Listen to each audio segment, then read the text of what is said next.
J'ai participé une fois au sein de mon club d'athlétisme à un équidène.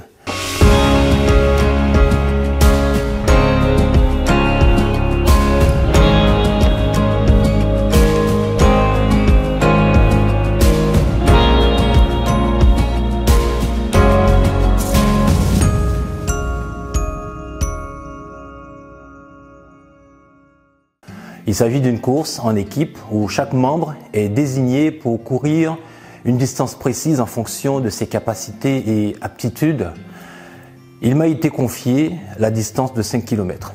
L'objectif était de permettre à l'équipe soit de rattraper le retard ou de creuser l'écart en fonction de ce qui aurait été accompli par le coureur précédent. Quelle belle aventure ce fut!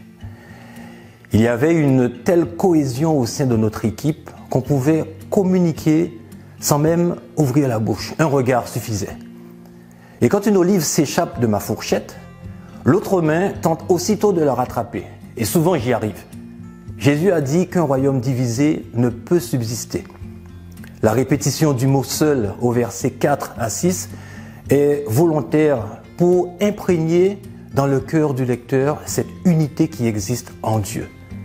C'est une invitation à la reproduire dans nos églises. Comment construire cette unité dans l'église? Est-ce toujours si évident que cela?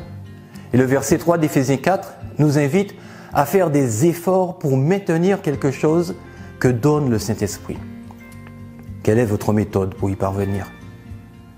Je vous laisse partager vos découvertes dans l'unité. Bonne étude.